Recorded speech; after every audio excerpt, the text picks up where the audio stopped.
ಈ ವರ್ಷದ ದೀಪಾವಳಿ ಸಮಯದಲ್ಲಿ ತಮ್ಮೆಲ್ಲರಿಗೂ ಶೇಖರ್ ಕಣ್ಣಾಸ್ಪತ್ರೆಯ ವೈದ್ಯರ ಪರವಾಗಿ ಮತ್ತು ನಮ್ಮ ಸಿಬ್ಬಂದಿಯ ಪರವಾಗಿ ಶುಭಾಶಯಗಳು. ಎಲ್ಲರಿಗೂ ನಮಸ್ಕಾರ. ಈ ವರ್ಷದ ದೀಪಾವಳಿ ಹಬ್ಬದ ಶುಭಾಶಯಗಳು. ಈ ಹಬ್ಬದಲ್ಲಿ ಪಟಾಕಿಗಳನ್ನು ಕೈಯಲ್ಲಿ ಹಿಡಿದುಕೊಂಡು ಅಂಟಿಸಬೇಡಿ ಹಾಗೂ ಉರಿಯುತ್ತಿರುವ ಪಟಾಕಿಗಳನ್ನು ಎಸೆಯಬೇಡಿ. ಸಕ್ಕರೆ ಕಾಯಿಲೆಯವರು ಸಿಹಿ ತಿಂಡಿಗಳ ಬಗ್ಗೆ ಗಮನವಿರಲಿ. ಪಟಾಕಿ ಸಿಡಿಸುವಾಗ ಕಣ್ಣಿನ ಹೊಗೆ, ಕಿರಿಕಿರಿ ಮತ್ತು ಗಾಯಗಳನ್ನು ತಪ್ಪಿಸಲು ಸೇಫ್ಟಿ ಕನ್ನಡಕ ಬಳಸುವುದು ಉತ್ತಮ. ದೀಪಾವಳಿಯ ಹಬ್ಬದಲ್ಲಿ ಪಟಾಕಿಯನ್ನು ಹೊಡೆಯುವಾಗ ಮೊದಲನೇ ಸಾರಿ ಬೆಳಗುವಾಗ ಪಟಾಕಿ ಬೆಳಗಲಿಲ್ಲ ಅಂದರೆ ಮತ್ತೆ ಅದೇ ಜಾಗಕ್ಕೆ ಪ್ರಯತ್ನ ಮಾಡಬೇಡಿ.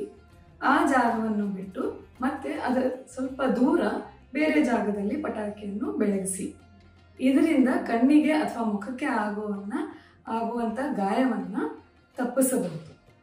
ಇದೆಲ್ಲ ಮಾಡಲು ಇನ್ ಕೇಸ್ ಕಣ್ಣಿಗೆ, ಮುಖಕ್ಕೆ ಅಥವಾ ದೇಹದ ಬೇರೆ ಭಾಗಕ್ಕೆ ಗಾಯ ಆದರೆ ತಕ್ಷಣ ಶುದ್ಧ ನೀರಿನಿಂದ ತೊಳೆದುಬಿಟ್ಟು ನಿಮ್ಮ ಕಣ್ಣಿನ ಅಥವಾ ಜನರಲ್ ಡಾಕ್ಟರ್ಗೆ ಸಂಪರ್ಕಿಸಿ. ಪಟಾಕಿ ಹೊಡೆಯುವಾಗ ಅಗ್ನಿ ಸಂಭವಿಸಿದರೆ ಬಳಸಲು ಒಂದು ಬಕೆಟಿನಲ್ಲಿ ನೀರು, ಇನ್ನೊಂದು ಬಕೆಟಿನಲ್ಲಿ ಮರಳನ್ನು ಹತ್ತಿರದಲ್ಲಿ ಇಟ್ಟುಕೊಳ್ಳಿ. ಪ್ರಥಮ ಚಿಕಿತ್ಸೆ ಪೆಟ್ಟಿಗೆಯನ್ನು ಹತ್ತಿರದಲ್ಲಿ ಇಟ್ಟುಕೊಳ್ಳಿ. ಮೂಲತಃ ಪ್ರಥಮ ಚಿಕಿತ್ಸೆ ಹೇಗೆ ಮಾಡುವುದು ಕಣ್ಣಿಗೆ ಗಾಯವಾದರೆ ಇದನ್ನು ಎಲ್ಲರೂ ತಿಳಿದುಕೊಳ್ಳುವುದು ಬಹಳ ಮುಖ್ಯ. ನಮಸ್ಕಾರ. ದೀಪಾವಳಿ ಎಂಬುದು ಬೆಳಕಿನ ಹಬ್ಬ. ಹಾಗಾಗಿ ಈ ಬೆಳಕಿನ ಹಬ್ಬದ ಸಂದರ್ಭದಲ್ಲಿ ಎಲ್ಲರೂ ಪಟಾಕಿ ಹಚ್ಚುವುದು ಸರ್ವೇ ಸಾಮಾನ್ಯ. ಪಟಾಕಿಗಳಲ್ಲಿ ಹೇಗೆ ಹೊಸ ಡ್ರೆಸ್, ಹೊಸ ಸಾಧನೆಗಳು ಬರ್ತವೆ, ಹಾಗೆ ಪಟಾಕಿಯಲ್ಲೂ ಭಾಳಷ್ಟು ಹೊಸ ಹೊಸ ಆವಿಷ್ಕಾರಗಳಾಗಿದ್ದಾವೆ. ಹೊಸ ಹೊಸ ಪಟಾಕಿಗಳು ಬಂದಿದೆ ಮಾರ್ಕೆಟ್ನಲ್ಲಿ.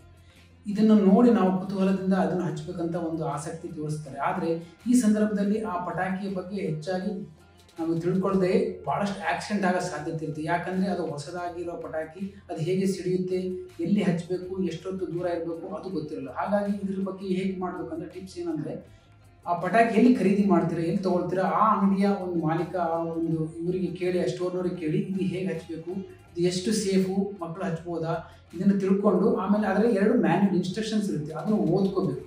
ಎರಡನೇದಾಗಿ ಈ ಸಂಭ್ರಮದ ಸಮಾರಂಭದಲ್ಲಿ ಎಲ್ಲ ಗೆಳೆಯರು ಸೇರ್ತಾರೆ, ಫ್ಯಾಮಿಲಿ. ಇಲ್ಲಿ ಆ ಸಂದರ್ಭದಲ್ಲಿ ಕೆಲವರು ಡ್ರಿಂಕ್ಸ್ ಮಾಡೋ ಒಂದು ಪ್ರಸಂಗ ಬರುತ್ತೆ. ರಜಾ ಇರುತ್ತೆ, ಎಲ್ಲ ಕಂಪನಿ ಇರುತ್ತೆ ಅಂತೇಳಿ ಡ್ರಿಂಕ್ಸ್ ಮಾಡೋದು, ಮಾದಕ ದ್ರವ್ಯ ಸೇರಿಸೋದು, ಸ್ಮೋಕಿಂಗ್ ಮಾಡೋದು, ಇದೆಲ್ಲ ಮಾಡೋದ್ರಿಂದ ಏನಾಗುತ್ತೆ ಅಂದರೆ ನಿಮಗೇನೋ ಸ್ವಲ್ಪ ಮಟ್ಟಿಗೆ ಟೆಂಪ್ರರಿ ಖುಷಿ ಸಿಗ್ಬೋದು. ಆದರೆ ನೀವು ತೊಗೊಂಡ್ಕೊಂಡ ಡಿಸಿಷನ್ಸು, ನೀವು ಮಾಡ್ತಕ್ಕಂಥ ಆ್ಯಕ್ಷನ್ಸು ಕರೆಕ್ಟ್ ಇರೋದಿಲ್ಲ. ಹಾಗಾಗಿ ಈ ಪಟಾಕಿ ಹೊಡೆಯೋ ಸಂದರ್ಭದಲ್ಲಿ ಅಥವಾ ಡ್ರೈವಿಂಗ್ ಮಾಡೋ ಸಂದರ್ಭದಲ್ಲಿ ಆಕ್ಸಿಡೆಂಟ್ ಆಗೋ ಸಾಧ್ಯತೆಗಳು ಭಾಳ ಇರುತ್ತೆ. ಅದಕ್ಕೋಸ್ಕರ ನೀವುಗಳು ಈ ಮಾದಕ ದ್ರವ್ಯಗಳನ್ನು ಸೇವಿಸೋದನ್ನು ಬಿಟ್ಟು ನಾರ್ಮಲ್ ಆಗಿರೋ ನಮ್ಮ ಕಲ್ಚರಲ್ಲಿಗೆ ಮ್ಯಾಚ್ ಆಗುವಂಥ ಫ್ರೂಟ್ಸು, ವೆಜಿಟೇಬಲ್ಸ್, ಡ್ರೈ ಫ್ರೂಟ್ಸ್ ಎಷ್ಟೊಂದು ಬರ್ತಾ ಇದೆ, ಸ್ವೀಟ್ಸು, ಆಮೇಲೆ ಇದೆಲ್ಲ ಸಾಮಗ್ರಿಗಳನ್ನ ಉಪಯೋಗಿಸ್ಕೊಂಡು ಅದನ್ನು ನೀವು ಸೇವಿಸಿ ಈ ಮಾದಕ ದ್ರವ್ಯಗಳಿಂದ ಸ್ವಲ್ಪ ದೂರ ಇರಿ. ನಮ್ಮ ಪದ್ಧತಿಗಳನ್ನು ಹಾಗೂ ನಮ್ಮ ಕಲ್ಚರನ್ನು ಮೇಂಟೈನ್ ಮಾಡಿ ಸಂಭ್ರಮದಿಂದ ದೀಪಾವಳಿನ ಆಚರಿಸಬೇಕು. ಧನ್ಯವಾದ. ಪಟಾಕಿಗಳಿಂದ ಆಗೋ ಗಾಯಕ್ಕೆ ಯಾವುದೇ ತರ ಹೋಮ್ ರೆಮಿಡೀಸ್ನ ಟ್ರೈ ಮಾಡಕ್ಕೆ ಹೋಗಬೇಡಿ. ಪಟಾಕಿಗಳಿಂದ ಆಗೋ ಗಾಯಕ್ಕೆ ಬಟ್ಟೆಯಿಂದ ಮುಚ್ಚಿಡಬೇಡಿ. ನೀರಿಂದ ಚೆನ್ನಾಗಿ ಕ್ಲೀನ್ ಮಾಡಿಕೊಂಡು ಹತ್ತಿರದಿರೋ ಆಸ್ಪತ್ರೆನ ಸಂಪರ್ಕಿಸಿ. ದೀಪಾವಳಿ ಹಬ್ಬದ ದಿನ ತೆಗೆದುಕೊಳ್ಳಬೇಕಾದ ಮುಂಜಾಗ್ರತಾ ಕ್ರಮಗಳು.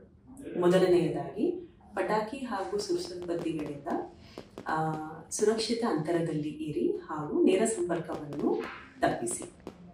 ಮಕ್ಕಳು ಹಿರಿಯರ ಮೇಲ್ವಿಚಾರಣೆಯಲ್ಲಿ ಪಟಾಕಿಯನ್ನು ಸಿಡಿಸಬೇಕು. Don't let Diwali become Halloween for the pets. Please take care of the pets and keep them indoors. ಪಟಾಕಿ ಹೊಡೆಯುವಾಗ ಆದಷ್ಟು ಹತ್ತಿಯ ಬಟ್ಟೆಗಳನ್ನು ಧರಿಸಿ. ಪೂರ್ತಿ ತೋಳಿನ ಅಂಗಿ ಇದ್ರೆ ಆ ಕಿಡಿಯಿಂದ ಆಗುವ ಗಾಯಗಳನ್ನು ತಡೆಗಟ್ಟಬಹುದು. ಪಟಾಕಿ ಸಿಡಿದ ನಂತರ ಕೈ ತೊಳೆಯೋದು ಮರಿಬೇಡಿ. ಹಾಗೂ ನಿಮಗೆ ಮುಂಚಿತವಾಗ್ಲೇ ಯಾವುದೇ ತರದ ಅಲರ್ಜೀಸ್ ಇತ್ತು ಅಂತಂದ್ರೆ ಅಥವಾ ಆಸ್ಮಾ ಇತ್ತು ಅಂತಂದ್ರೆ ಫೇಸ್ ಮಾಸ್ಕ್ ಹಾಕೋದನ್ನ ಮರಿಬೇಡಿ. ಎಲ್ಲರಿಗೂ ದೀಪಾವಳಿ ಹಬ್ಬದ ಹಾರ್ದಿಕ ಶುಭಾಶಯಗಳು. Wish you all a happy and safe Deepavali.